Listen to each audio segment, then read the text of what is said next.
जय हिंद प्यारे साथियों। स्वागत आप सभी का स्वामी क्लासेस फाजिलका में। प्यारे साथियों, आज की जो क्लास है आदिकाल से संबंधित थ्योरी की क्लास रहेगी और आज की इस क्लास में हम रासो साहित्य का विस्तृत अध्ययन करेंगे।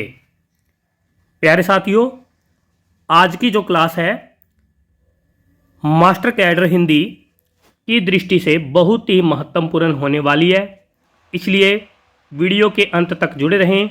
वीडियो को लाइक और शेयर अवश्य करें। अगर आप हमारे YouTube चैनल पर नए हो तो चैनल को सब्सक्राइब अवश्य करें, बेल आइकन को भी अवश्य दबाएं ताकि आप तक नई क्लास का नोटिफिकेशन पहुंच सके। अगर आपने हमारी पहली वाली वीडियोस नहीं देखी है तो आप प्लेलिस्ट में जाकर उन वीडियो को अवश्य देखें और हिंदी की बेहतर तैयारी करें। तो शुरू करते हैं आज की क्लास। रासो शब्द की उत्पत्ति या व्युत्पत्ति। प्यारे साथियों, अलग अलग विद्वानों ने रासो शब्द की उत्पत्ति अलग अलग शब्द से मानी है। जैसे गारसादातासी जी के अनुसार रासो शब्द की उत्पत्ति राजसूय यज्ञ से हुई है। यानी कि गारसादातासी जी मानते हैं कि रासो शब्द की उत्पत्ति राजसूय यज्ञ से हुई है। सभी साथी याद कर लेंगे, यहाँ से परीक्षा में प्रश्न पूछा ही जाता है।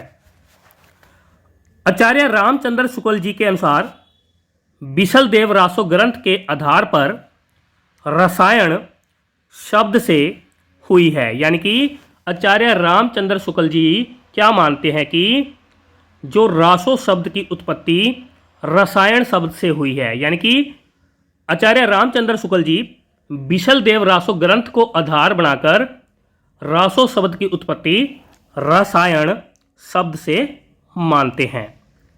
आगे देखते हैं।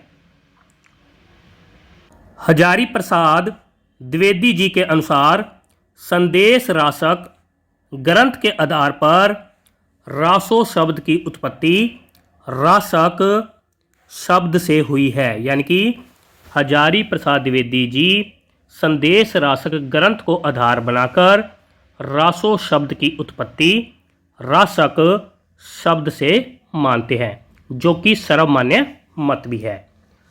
हजारी प्रसाद द्विवेदी जी का सर्वमान्य मत है कि रासो शब्द की उत्पत्ति रासक से हुई है और रासक शब्द से रासो शब्द बनने का जो क्रम है वह है रासक से रास्य बना, रास्य से रासा बना और रासा से फिर रासो शब्द बना है।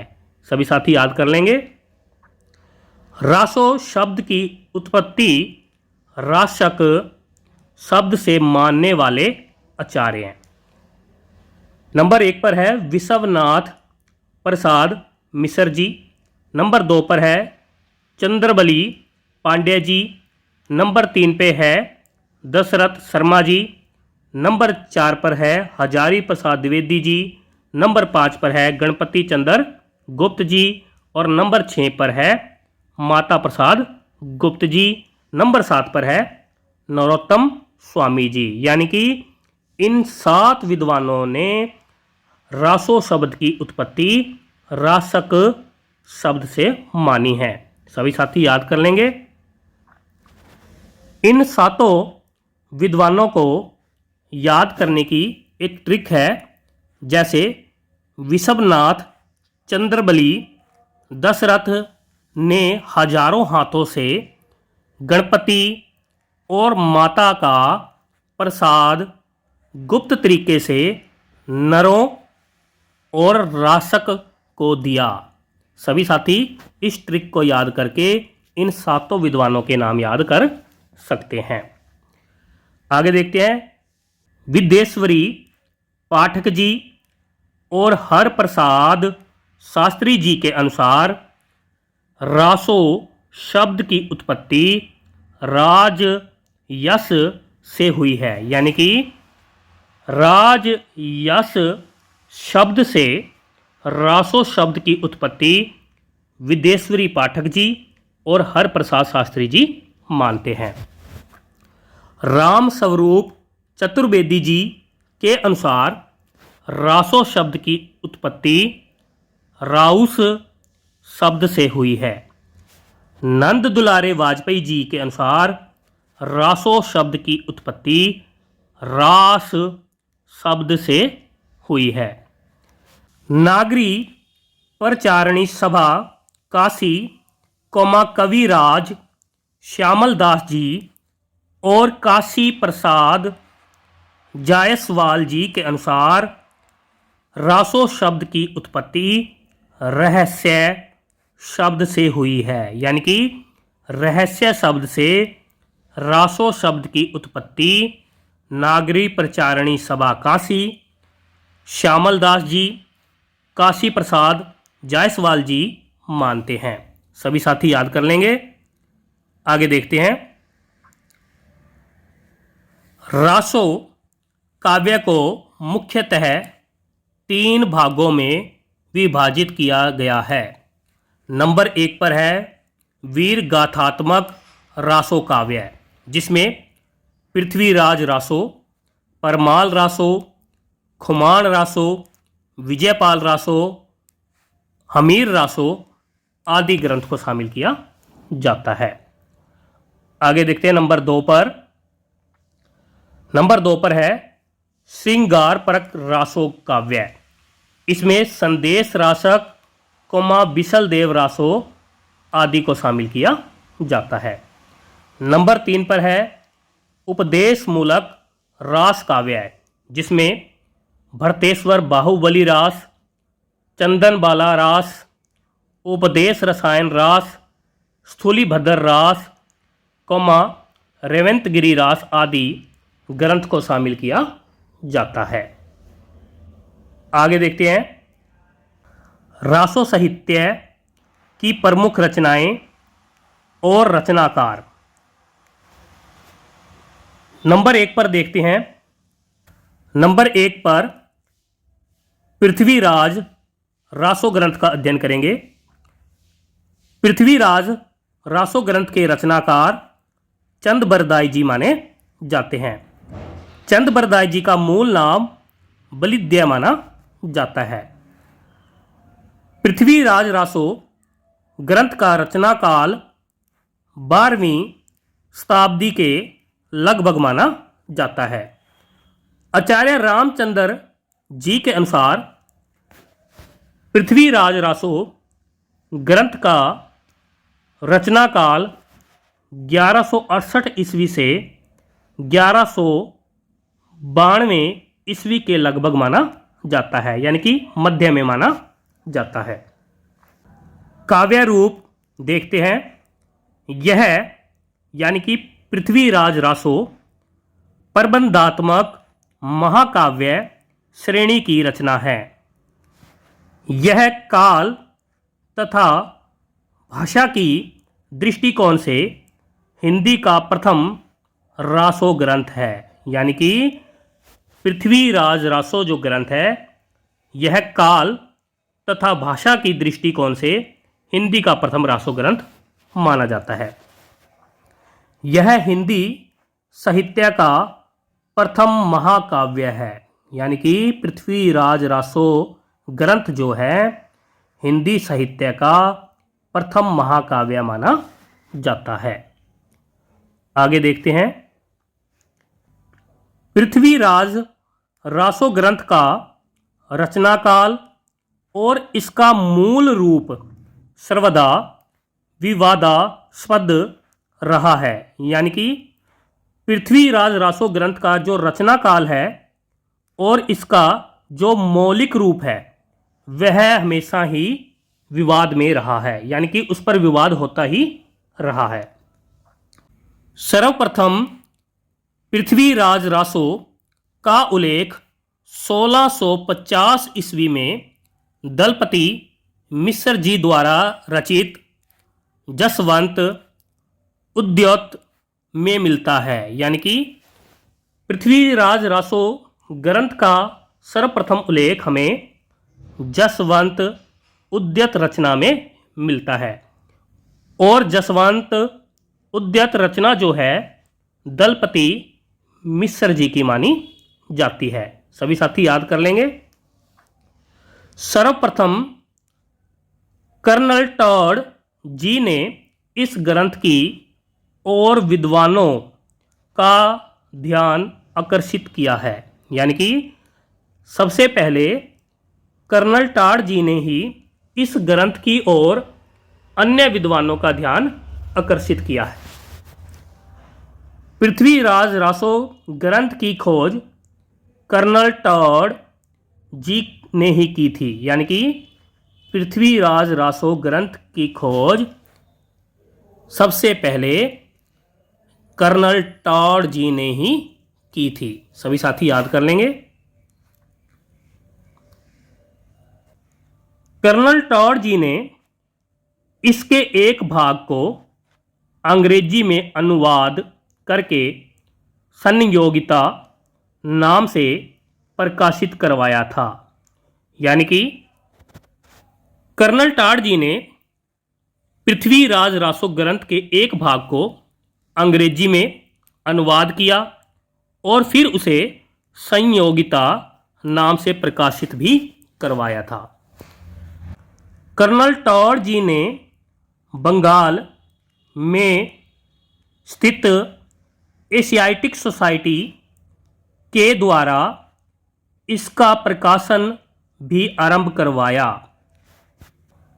पृथ्वीराज रासो काव्य पिंगल शैली में लिखा गया, जो ब्रज भाषा का वह रूप है जिसमें राजस्थानी बोलियों का मिश्रण है, यानी कि पृथ्वीराज रासो ग्रंथ की जो शैली है वह पिंगल मानी जाती है।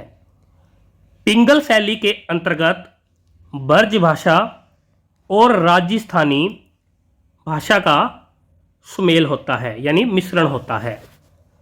आगे देखते हैं। डॉक्टर बुल्लर जी को जब पता चला कि पृथ्वीराज रासो की तिथियां व्यक्तियों के नाम कौमा घटनाएं आदि इतिहास सम्मत नहीं है, तो उन्होंने इस ग्रंथ को प्रकाशित न करने की सिफारिश की थी। इसमें चरित काव्य, कौमा कथा काव्य और आख्यायिका आदि का उल्लेख है पृथ्वीराज रासो ग्रंथ में। पृथ्वीराज रासो की भाषा का प्रथम अध्ययन ग्राउज जी ने किया था। सन 1873 ईस्वी में रॉयल एशियाटिक सोसाइटी के जर्नल में प्रकाशित लेख, यानी कि दैनिकी लेख में इसकी भाषा को ब्रज भाषा माना है, यानी कि रॉयल एशियाटिक सोसाइटी के दैनिक लेख में पृथ्वीराज रासो की भाषा को ब्रज भाषा माना गया है। आगे देखते हैं। डॉक्टर दशरथ शर्मा जी और मीनाराम रंगा जी ने अपभ्रंश या पुरानी हिंदी माना है, यानी कि पृथ्वीराज रासो की भाषा को दशरथ शर्मा जी और मीनाराम रंगा जी ने अपभ्रंश या पुरानी हिंदी माना है। गारसा दातासी जी के अनुसार पृथ्वीराज रासो की भाषा कनौजी है। सर्वमान्य भाषा जो है पृथ्वीराज रासो की राजस्थानी व ब्रज भाषा मानी जाती है, जिसे पिंगल शैली भी कहते हैं।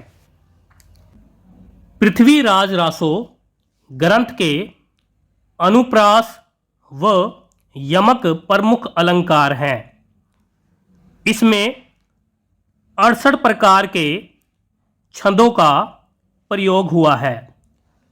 कुल छंद की बात करें तो इस ग्रंथ में 16,306 छंद मिलते हैं। वार्णिक और मात्रिक छंदों का प्रयोग हुआ है। यानी कि इस ग्रंथ में वार्णिक और मात्रिक दोनों छंदों का प्रयोग मिलता है। आगे देखते हैं। छप्य चंद बरदाई जी का अपना प्रिय छंद है। यानी कि चंद बरदाई जी का प्रिय छंद छप्या माना जाता है। शिव सिंह सैगर जी ने शिव सिंह सरोज ग्रंथ में चंद बरदाई जी को छप्यों का राजा कहा है। सभी साथी याद कर लेंगे, यहाँ से परीक्षा में प्रश्न पूछा ही जाता है। चंद बरदाई जी को छप्यों का राजा कहा जाता है। कहा किसने? शिव सिंह सैगर जी ने। किस ग्रंथ में? शिव सिंह सरोज ग्रंथ में चंद बरदाई जी को छप्यों का राजा कहा है। पृथ्वीराज रासो 69 समय में विभाजित है। यानी कि पृथ्वीराज रासो ग्रंथ जो है 69 सर्ग या अध्यायों में विभाजित है, जिसमें 59 समय चंद बरदाई जी के और 10 जलहन के माने जाते हैं। पृथ्वीराज रासो में सर्ग या अध्याय को समय कहा गया है।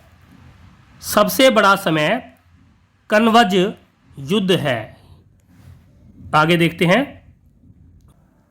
पृथ्वीराज रासो का 69वां महोबा समय वृहद रूपांतरण की किसी भी प्रति में नहीं मिलता है।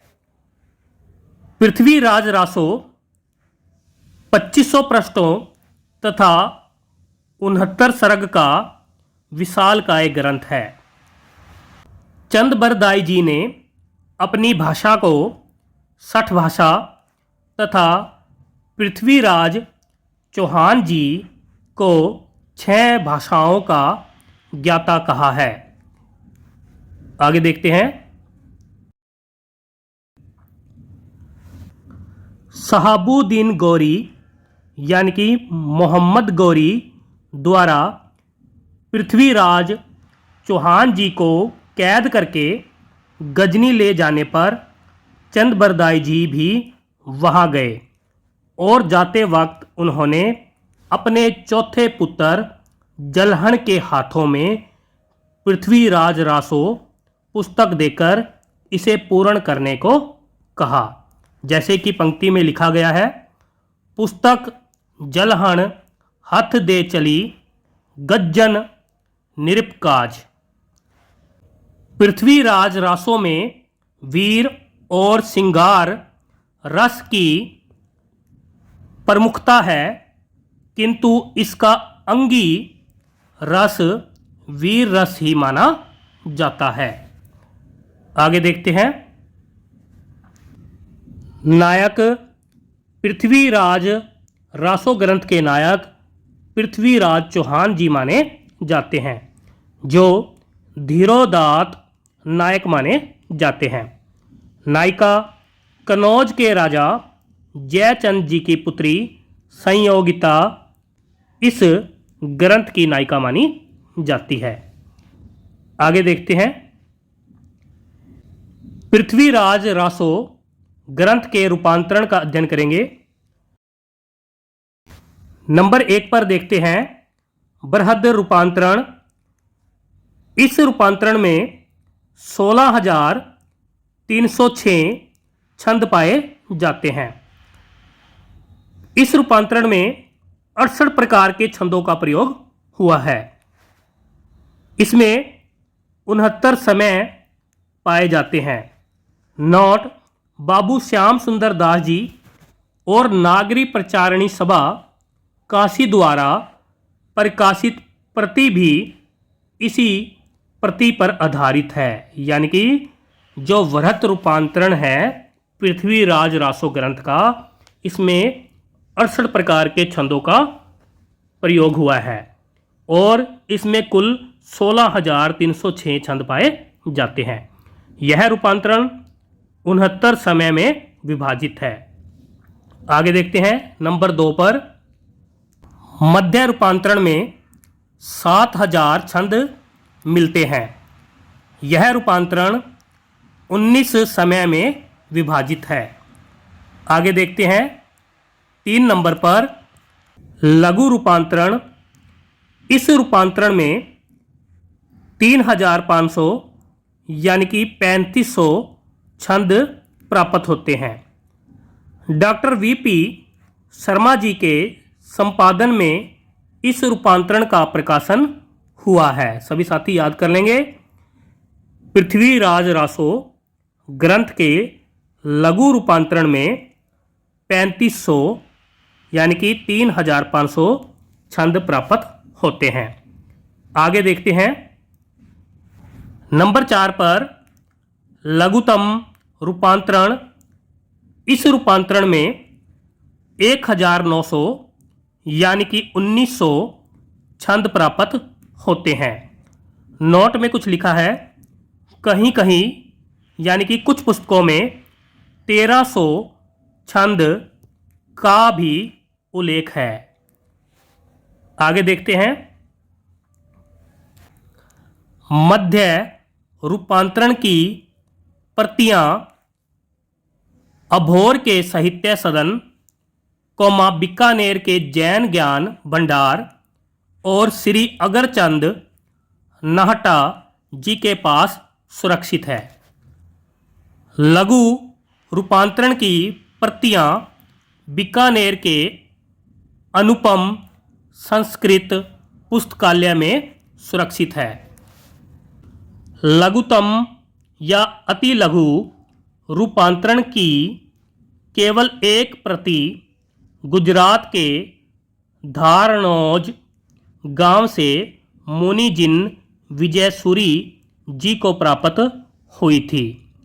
नोट में कुछ लिखा है, आज तक पृथ्वीराज रासो ग्रंथ की 51 प्रतियां उपलब्ध हो चुकी है। सभी साथी याद कर लेंगे।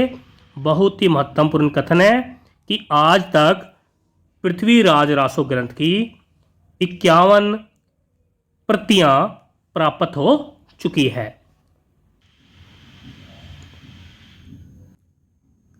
पृथ्वीराज रासो ग्रंथ के संबंध में मत का अध्ययन करेंगे। यानी कि पृथ्वीराज रासो ग्रंथ को कुछ विद्वान अप्रामाणिक, कुछ विद्वान प्रामाणिक, तो कुछ विद्वान अर्धप्रमाणिक मानते हैं। सबसे पहले हम यानी कि क भाग में अप्रामाणिक मानने वाले विद्वान का अध्ययन करेंगे। जैसे डॉक्टर बुल्लर जी ने सबसे पहले पृथ्वीराज रासो ग्रंथ को अप्रामाणिक माना। आचार्य रामचंद्र शुक्ल जी, गौरी शंकर, हीरानंद ओझा जी, मोतीलाल मिनारिया जी, श्यामल दास जी, राम कुमार वर्मा जी। आगे देखते हैं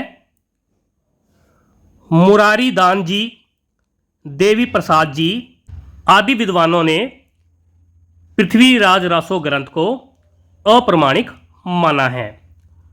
नोट कर लेना, आचार्य रामचंद्र शुक्ल जी ने पूरा ग्रंथ जाली कहा। यानी कि आचार्य रामचंद्र शुक्ल जी ने पृथ्वीराज रासो ग्रंथ को पूरा जाली ग्रंथ ही बता दिया है।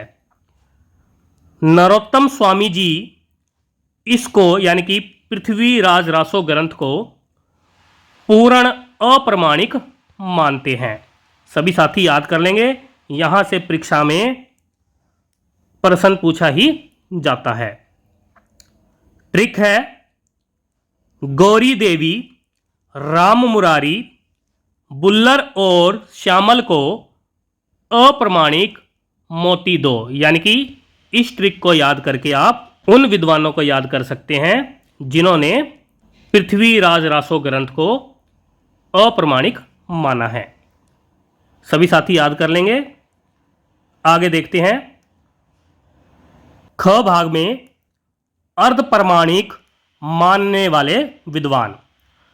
अगर चंदर नाहरा जी, मुनि जिन विजय जी, हजारी प्रसाद द्विवेदी जी, सुनीति कुमार चटर्जी, मोहन सिंह जी, दशरथ ओझा जी आदि विद्वानों ने पृथ्वीराज रासो ग्रंथ को अर्ध प्रमाणिक माना है।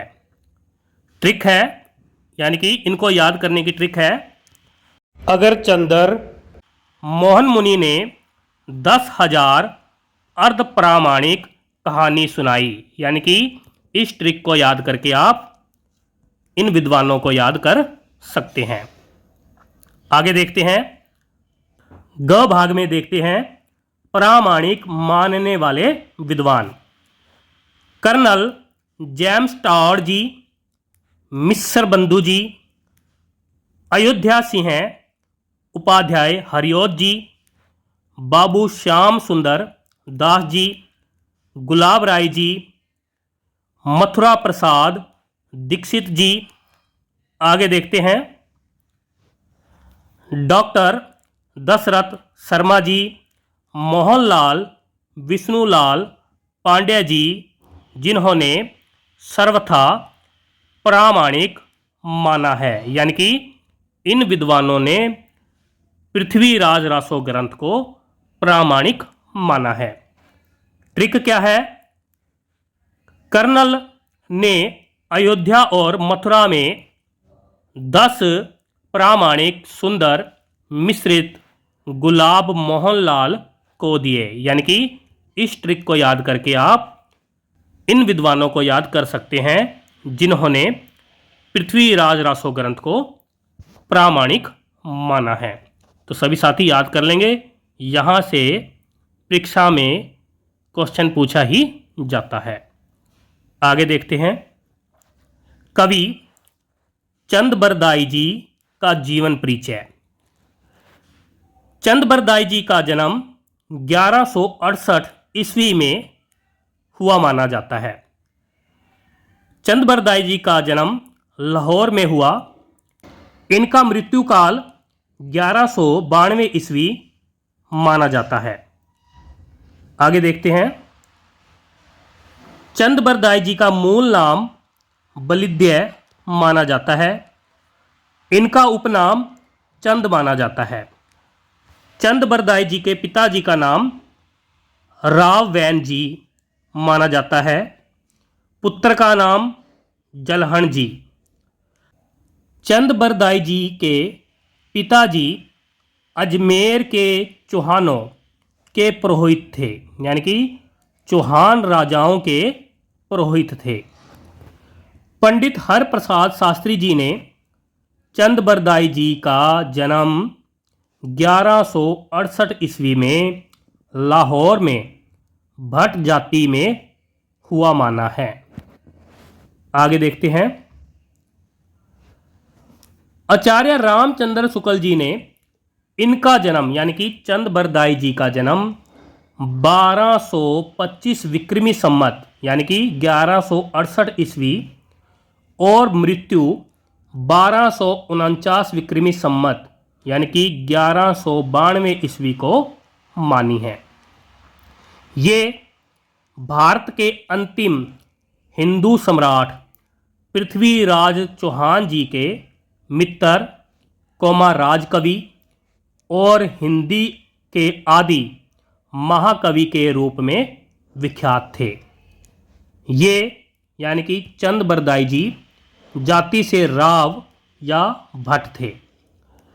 चंद बरदाई जी पृथ्वीराज चौहान जी के मुख्य दरबारी कवि थे। पृथ्वीराज चौहान जी तथा कवि चंद बरदाई जी के बारे में कहा जाता है कि ये दोनों मित्र एक ही दिन जन्मे और मरे थे। सभी साथी याद कर लेंगे। आगे देखते हैं। महाकवि चंद बरदाई जी षड भाषा, कौमा व्याकरण, कौमा काव्य, कौमा साहित्य, कौमा छंद शास्त्र, कौमा ज्योतिष, कौमा पुराण, कौमा नाटक आदि विषयों में पारंगत थे। जलंधरी देवी जी के इष्ट से ये अदृष्ट काव्य रचने में भी निपुण थे। आगे देखते हैं। पृथ्वीराज रासो ग्रंथ और चंद बरदाई जी से संबंधित अन्य प्रमुख तथ्य। आचार्य रामचंद्र शुक्ल जी ने पृथ्वीराज रासो ग्रंथ को हिंदी साहित्य का सर्वप्रथम महाकाव्य और चंद बरदाई जी को प्रथम महाकवि माना है। बहुत ही महत्वपूर्ण कथन है, अक्सर परीक्षा में पूछा ही जाता है। आचार्य रामचंद्र शुक्ल जी पृथ्वीराज रासो ग्रंथ को हिंदी साहित्य का प्रथम महाकाव्य और चंद बरदाई जी को प्रथम महाकवि मानते हैं। नरोत्तम स्वामी जी ने पृथ्वीराज रासो को मुक्तक काव्य माना है। डॉक्टर नगेंद्र जी ने पृथ्वीराज रासो को विशाल घटनाकोश कहा है। डॉक्टर दशरथ शर्मा जी ने पृथ्वीराज रासो को वृहत महाभारत कहा है। आगे देखते हैं। गुलाब राय जी ने पृथ्वीराज रासो को स्वाभाविक विकासशील महाकाव्य माना है। आगे देखते हैं। पृथ्वीराज रासो ग्रंथ में कयामस वध प्रसंग का वर्णन हुआ है। यानी कि पृथ्वीराज ग्रंथ में कयामस वध का प्रसंग मिलता है। कयामस पृथ्वीराज चौहान जी का मंत्री था। सभी साथी याद कर लेंगे, अक्सर परीक्षा में पूछा ही जाता है। डॉक्टर बुल्लर जी ने पृथ्वीराज रासो को सर्वप्रथम अप्रमाणिक माना। डॉक्टर नामवर सिंह जी के अनुसार हिंदी में चंद बरदाई जी को छंदों का राजा कहा जा सकता है। बच्चन सिंह जी के अनुसार पृथ्वीराज रासो में न श्रृंगार गाथा है, न वीर गाथा है और न उनका मिश्रण। यह एक राजनीतिक महाकाव्य है। यानी कि बच्चन सिंह जी ने पृथ्वीराज रासो ग्रंथ को एक राजनीतिक महाकाव्य माना है। आगे देखते हैं। बच्चन सिंह जी ने पृथ्वीराज रासो को राजनीतिक महाकाव्यात्मक त्रासदी कहा है। सभी साथी याद कर लेंगे, बहुत ही महत्वपूर्ण कथन है। बच्चन सिंह जी ने पृथ्वीराज रासो ग्रंथ को राजनीतिक महाकाव्यात्मक त्रासदी माना है।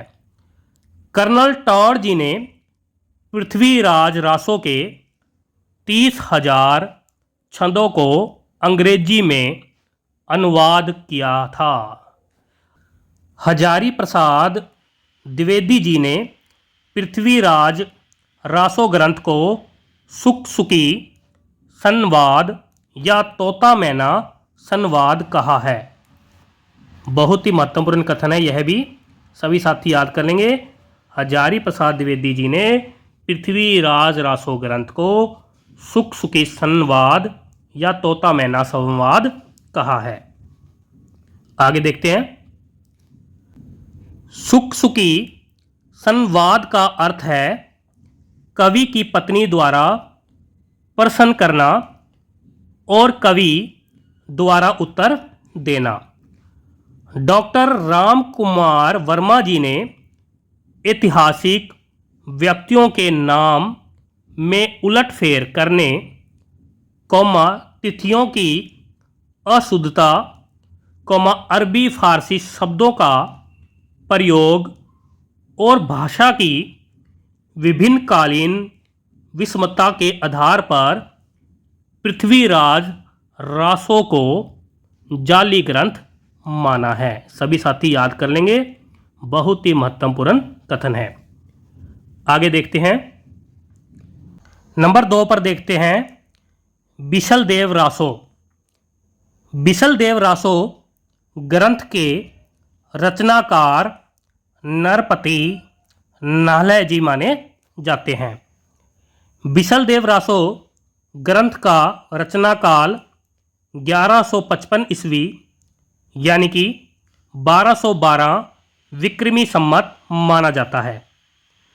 बिशलदेव रासो ग्रंथ का नायक बिशलदेव तृतीय यानी कि विग्रहराज तृतीय माना जाता है और नायिका राजमती यानी कि रूपमती मानी जाती है।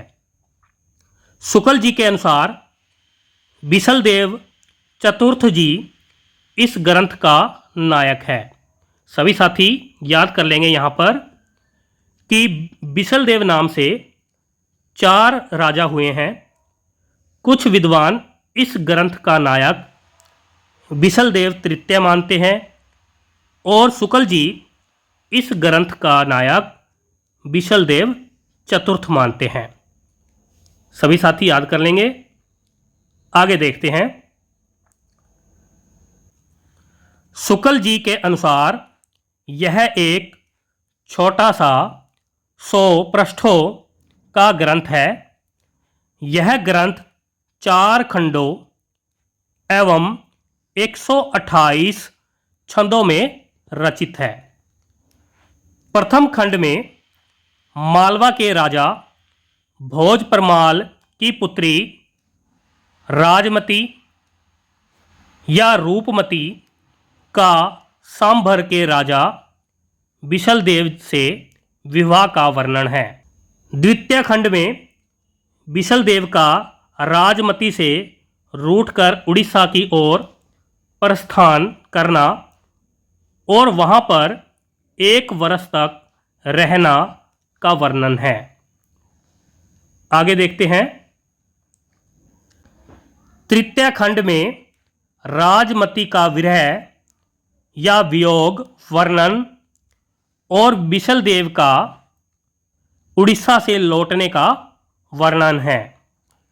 चतुर्थ खंड में राजा भोज द्वारा अपनी पुत्री राजमती को अपने घर ले जाना और बिशलदेव द्वारा वहां जाकर राजमती को वापिस चित्तौड़ लाने या पुनर्मिलन का वर्णन है। यह वीर गीत के रूप में ज्ञेय काव्य है।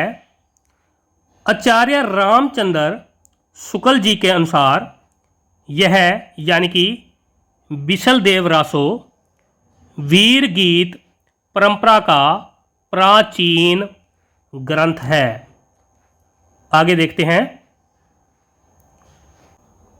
यह ग्रंथ लगभग 2000 चरणों में समाप्त होता है। शुक्ल जी के अनुसार यह काव्य घटनात्मक नहीं वर्णनात्मक है। यानी कि शुक्ल जी क्या कहते हैं कि बिशलदेव रासो ग्रंथ जो है घटनात्मक नहीं वर्णनात्मक है। शुक्ल जी के अनुसार इस ग्रंथ में प्रयोग रसायन शब्द से ही रासो शब्द की उत्पत्ति हुई है। यह श्रृंगार रस प्रधान रचना है। इसमें वियोग श्रृंगार का चरम उत्कर्ष देखते ही बनता है। यानी कि बिशलदेव रासो जो ग्रंथ है एक श्रृंगारिक ग्रंथ है जिसमें वियोग श्रृंगार का वर्णन मिलता है। हिंदी काव्य बिशलदेव रासो में सर्वप्रथम बारहमासा का वर्णन हुआ है। इस ग्रंथ की भाषा साहित्यक नहीं राजस्थानी है। सभी साथी याद कर लेंगे। नंबर 3 पर परमाल रासों का अध्ययन करेंगे। परमाल रासो ग्रंथ के रचनाकार जगनिक जी माने जाते हैं। सभी साथी याद कर लेंगे। परमाल रासो ग्रंथ के रचनाकार जगनिक जी माने जाते हैं। परमाल रासो ग्रंथ का रचना काल जो है 12वीं शताब्दी माना जाता है। आगे देखते हैं। इस रचना का एक अन्य नाम आल्हा खंड भी है, यानी कि परमाल रासो ग्रंथ का दूसरा नाम आल्हा खंड भी है। इस ग्रंथ में महोबा के राजा परमाल देव जी के दो प्रसिद्ध वीरों आल्हा और उदल की वीरता का वर्णन है। यह वीर रसात्मक रचना है। इसका काव्य रूप वीर गीत है। आल्हा का वर्षा ऋतु यानी कि आषाढ़ और श्रावण मास के समय गायन होता है। जगनिक जी राजा परमार्दी देव जी के आश्रित कवि थे। सभी साथी याद कर लेंगे। आगे देखते हैं। सन 1865 ईस्वी में फर्रुखाबाद के कलेक्टर चार्ल्स इलियट जी ने आल्हा उदल संबंधित गीतों का संग्रह आल्हा खंड नाम से प्रकाशित करवाया था। वाटरफील्ड जी ने इसके कुछ अंशों का अनुवाद अंग्रेजी भाषा में किया, यानी कि जो परमाल रासो ग्रंथ है इसके कुछ अंशों का अनुवाद अंग्रेजी भाषा में वाटरफील्ड जी ने किया है। डॉक्टर श्याम सुंदर दास जी ने परमाल रासों का पाठ निर्धारित करके नागरी प्रचारणी सभा से इसका प्रकाशन करवाया था। डॉक्टर हजारी प्रसाद द्विवेदी जी ने इस रचना को अर्ध प्रामाणिक माना है। इस ग्रंथ को उत्तर प्रदेश या उत्तराखंड में आल्हा या आह्ला खंड कहकर पुकारते हैं। आगे देखते हैं। इस रचना के गीत बैसवाड़ा, महोबा और बुंदेलखंड में प्रसिद्ध है। इस ग्रंथ की निम्नलिखित पंक्तियां प्रसिद्ध है। 12 बरस लय कुकर जीवे और 13 वर्ष लय जिये सियार, वर्ष 18 क्षत्रिय जिये आगे जीवन को धिक्कार। बहुत ही महत्वपूर्ण कथन है और अक्सर परीक्षा में पूछा ही जाता है। सभी साथी याद कर लेंगे। आगे देखते हैं। नंबर 4 पर हम हमीर रासो ग्रंथ का अध्ययन करेंगे। हमीर रासो ग्रंथ के रचनाकार सारंगधर जी माने जाते हैं। हमीर रासो ग्रंथ का रचना काल 1450 विक्रमी संमत यानी कि 1393 ईस्वी माना जाता है। इसमें राणा हमीर देव जी का चित्रण वर्णित है। यह रचना अभी तक उपलब्ध नहीं है, यानी कि यह जो रचना है यानी कि हमीर रासो ग्रंथ जो है अभी तक प्राप्त नहीं है। इसके 2 छंदों का उल्लेख प्राकृत पैंगलम में मिलता है। सारंगधर जी कुंडलियाँ छंद के प्रथम प्रयोक्ता माने जाते हैं। आगे देखते हैं। 5 नंबर पर विजयपाल रासो। विजयपाल रासो ग्रंथ के रचनाकार नल सिंह जी माने जाते हैं। विजयपाल रासो ग्रंथ का रचनाकाल 1543 ईस्वी माना जाता है। यह वीर रस प्रधान ग्रंथ है। इस रचना में विजयपाल जी का पंग राजा जी से युद्ध का और विजयपाल जी की दिग्विजय का वर्णन मिलता है। ऐतिहासिक दृष्टिकोण से विजयपाल रासो अप्रमाणिक है, यानी कि अप्रमाणिक ग्रंथ है। आगे देखते हैं। इसमें बहुत सी घटनाओं का वर्णन अतिरंजनपूर्ण है। आगे देखते हैं नंबर 6 पर। नंबर 6 पर है राम रासो। राम रासो ग्रंथ के रचनाकार माधवदास जी माने जाते हैं। राम रासो ग्रंथ का रचनाकाल जो है 1618 ईस्वी माना जाता है। इसमें राम की महत्ता कोमा राम कथा का वर्णन है। आगे देखते हैं। नंबर 7 पर राणा रासो। राणा रासो ग्रंथ के रचनाकार दयाल कवि जी माने जाते हैं। राणा रासो ग्रंथ का रचनाकाल 1618 ईस्वी माना जाता है।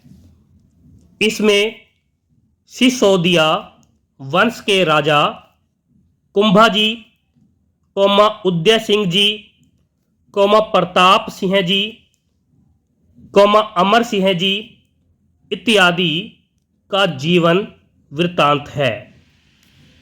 आगे देखते हैं 8 नंबर पर। नंबर 8 पर है रतन रासो। रतन रासो ग्रंथ के रचनाकार कुंभकर्ण जी माने जाते हैं। रतन रासो ग्रंथ का रचनाकाल 1623 ईस्वी माना जाता है। इसमें यानी कि रतन रासो ग्रंथ में रतलाम के महाराजा राणा रतन सिंह जी का चित्रांकन किया गया है। आगे देखते हैं। 9 नंबर पर है कायम रासो। कायम रासो ग्रंथ के रचनाकार नियामत खां जी माने जाते हैं। कायम रासो ग्रंथ का रचनाकाल जो है 1634 से 1656 ईस्वी के मध्य माना जाता है। इसमें यानी कि कायम रासो ग्रंथ में कायम खानी वंश का महत्व एवं आलम खां का चरित्र चित्रण वर्णित हुआ है। सभी साथी याद कर लेंगे। आगे देखते हैं। 10 नंबर पर शत्रुसाल रासो। शत्रुसाल रासो ग्रंथ के रचनाकार राव डूंगर रसी जी माने जाते हैं। शत्रुसाल रासो ग्रंथ का रचनाकाल जो है 1653 ईस्वी माना जाता है।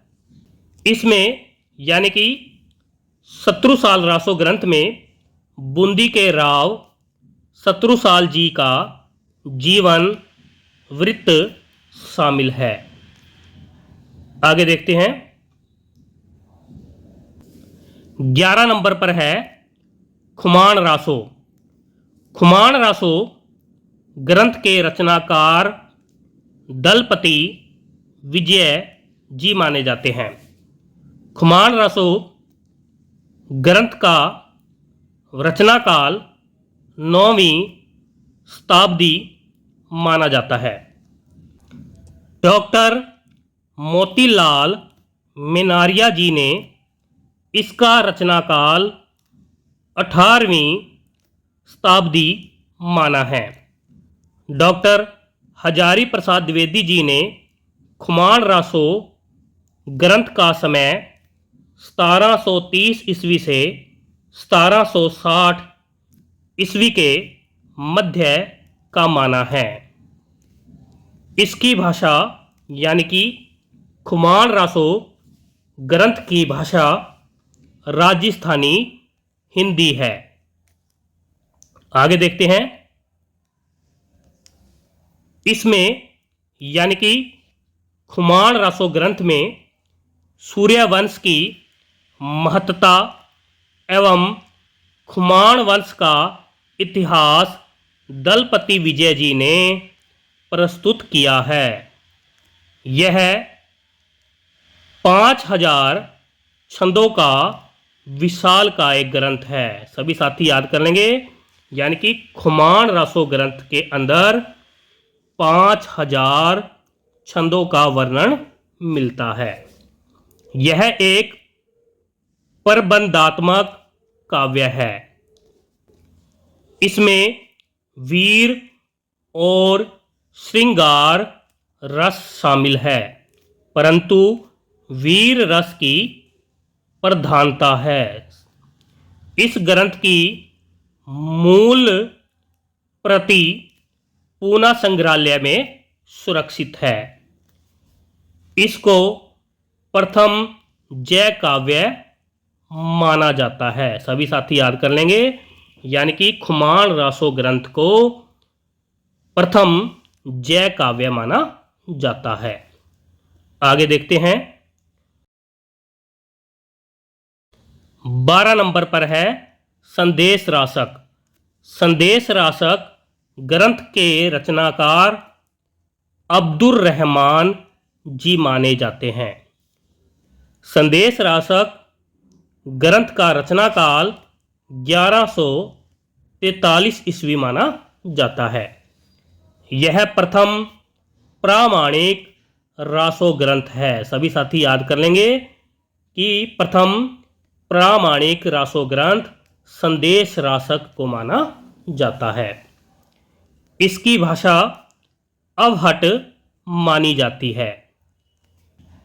इस रचना को आदिकाल का मेघदूत भी कहा जाता है। सभी साथी याद कर लेंगे, संदेश रासक ग्रंथ को आदिकाल का मेघदूत माना जाता है। आगे देखते हैं।